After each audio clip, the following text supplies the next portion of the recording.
மிதுனம் ஆட்டம் இனிமேதான் ஆரம்பம். மிதுன ராசியை பொறுத்த வரைக்கும் இந்த ஆகஸ்ட் மாதத்துக்கு அப்புறம் சனி பகவான் வக்ர பயிற்சி நடக்க போகுது. என்ன தாங்க பண்ண போறாரு?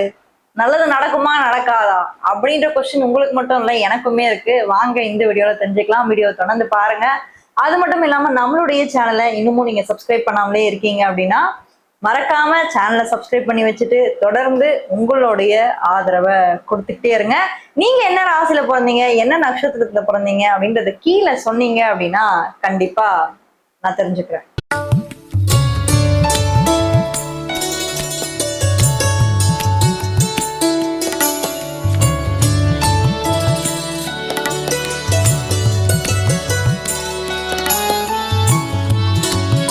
மிதுன ராசி காலச்சக்கரத்துடைய மூன்றாவது ஒரு ராசி. இந்த ராசியோடைய அதிபதி புதன்.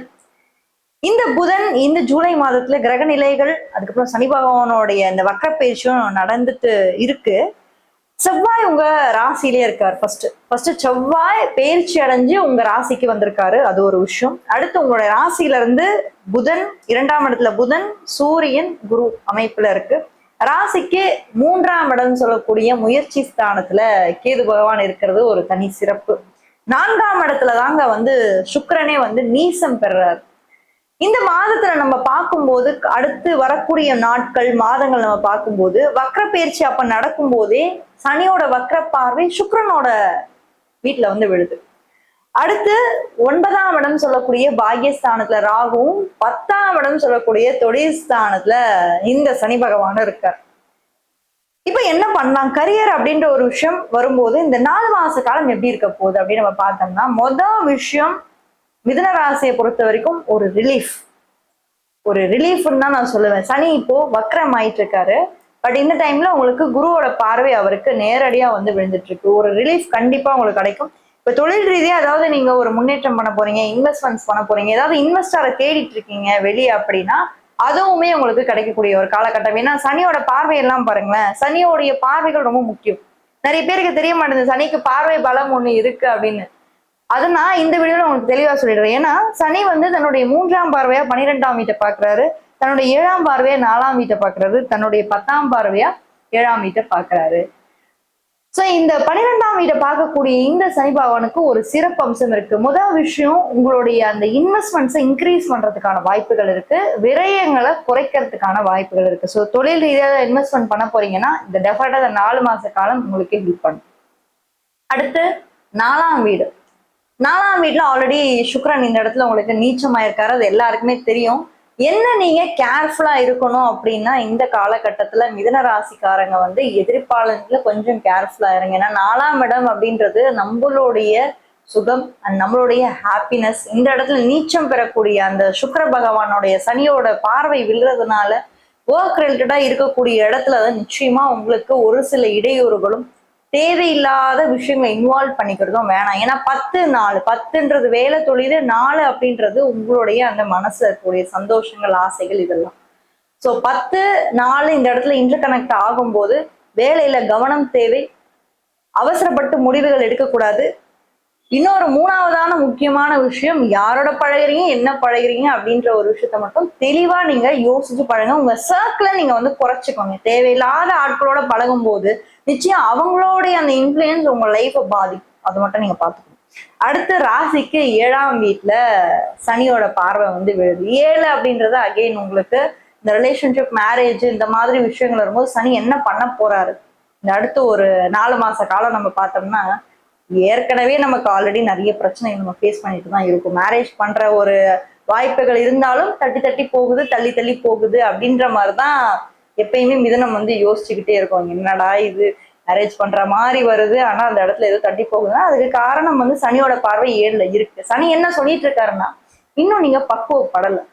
இப்ப நீங்க பக்குவப்படணும். ஏன்னா 7 நாட்டு சனியா இருந்தாலும் சரி, ஜென்ம சனியா இருந்தாலும், விரைய சனியா இருந்தாலும், அஷ்டம சனியா இருந்தாலுமே அவர் சொல்லி கொடுக்குற ஒரு விஷயம் என்னன்னா பொறுமை, பக்குவம், பேஷன்ஸ், எக்ஸ்பீரியன்ஸ்.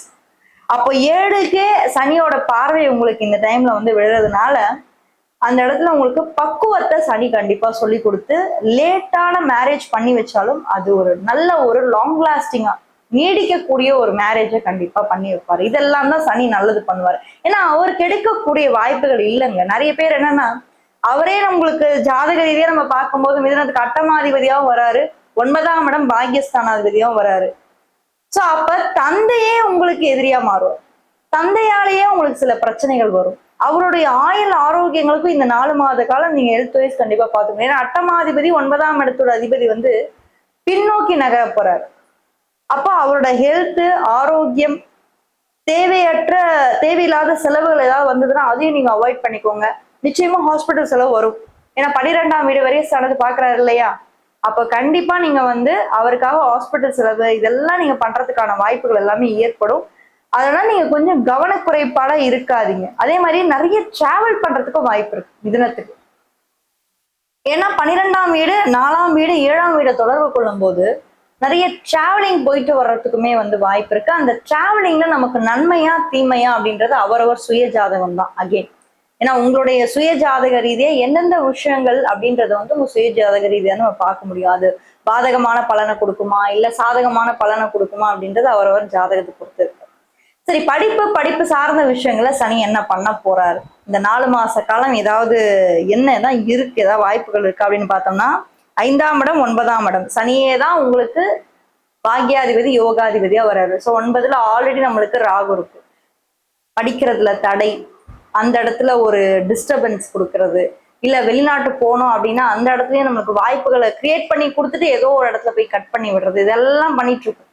வர வேண்டிய விசாவும் வந்து பாத்தீங்கன்னா பெண்டிங் எல்லாமே. இப்ப நீங்க என்ன பண்ணுவீங்க, எதெல்லாம் பெண்டிங் வச்சீங்களோ ஒரு 6 மாசமா எதெல்லாம் பெண்டிங் வச்சீங்களோ இப்போ அந்த வக்ரசனி காலகட்டங்கள அது எல்லாத்தையுமே நீங்க வந்து ஒரு பினிஷ் பண்றதுக்கு இல்ல வந்து அதை முழுமை அடையிறதுக்கு நீங்க கொண்டு வரீங்க. அதுதான் வக்ரம். வக்ரம் அப்படின்னா நிறைய பேர் என்ன நினைச்சுன்னா அது கெட்டது பண்ணும், அது தேவையில்லாத பிரச்சனை எடுத்துரும் அப்படிலாம் கிடையாது. வக்ரம் அப்படின்னா நம்ம ஆல்ரெடி மிஸ் பண்ணிட்டு வந்ததை திருப்பி அதை கொண்டு வந்து அந்த கர்மாவை கொண்டு வந்து திருப்பி வைக்கும். அதை நீங்க பினிஷ் பண்ணிட்டு முன்னாடி நகரணும். இதுதான் வந்து வக்ர காலம். இந்த 138 நாட்கள் ஜூலை டு டிசம்பர் வரைக்கும் உங்களுக்கு சனி அதான் பண்ணுவார். எந்த மாதிரி கடவுள் வழிபாடை பண்ணலாம் மிதுன ராசியை பொறுத்த வரைக்கும்? அதான் ரொம்ப முக்கியம். ஏன்னா மிதுன ராசியில இருக்கவங்களுக்கு அந்த பொறாமை போட்டி தேவையில்லாத அந்த கஷ்டங்கள்லாம் வர்றதுக்கு காரணம் குலதெய்வ வழிபாடு சரி வர நீங்க பண்றது இல்லை. என்ன மாதிரி சிறப்பான வழிபாடு நீங்க பண்ணலாம் அப்படின்னு நீங்க பாத்தீங்கன்னா சனி பகவானை மட்டும் கெட்டியமா பிடிச்சுக்கோங்க. சனிக்கிழமைகள்ல அவருக்கு எள்ளு விளக்கு போடும்போது நிச்சயமா உங்களுடைய குடும்பத்திலையும் மன மகிழ்ச்சியை கொடுத்து விரயத்தை கட் பண்ணிடுவார். ஏன்னா 12ஆம் வீட்டை தானே பாக்குறாரு. அந்த விரய செலவுகளை கட் பண்ணிட்டு சுப செலவுகளா மாற்றக்கூடிய எல்லா வாய்ப்புகளையும் ஏற்படுத்த போறார். நல்லதே நடக்கும், கவலையே வேண்டாம். ரிஷபராசியை பத்தி தெரிஞ்சுக்கணும்னா இந்த வீடியோல கமெண்ட் செக்ஷன்ல சனி வக்ர பயிற்சியை பத்தி சொல்லியிருக்கேன். மறக்காம அதை போய் நீங்க செக் பண்ணுங்க. யாராவது ஒரு ஃப்ரெண்டுக்கு இந்த வீடியோ ஷேர் பண்ணி ஹெல்ப் பண்ணணும்னு நினைச்சீங்கன்னா மறக்காம ஷேர் பண்ணி ஹெல்ப் பண்ணுங்க. அண்ட் உங்களுக்கு எங்கிட்ட இருந்து பர்சனல் கன்சல்டேஷன்ஸ் வேணும் திருக்கணித பஞ்சாங்கத்தின் முறைப்படி அப்படின்னா கீழே இருக்க வாட்ஸ்அப் நம்பர் மூலமா என்ன நீங்க தொடர்பு கொள்ளலாம். தேங்க்யூ.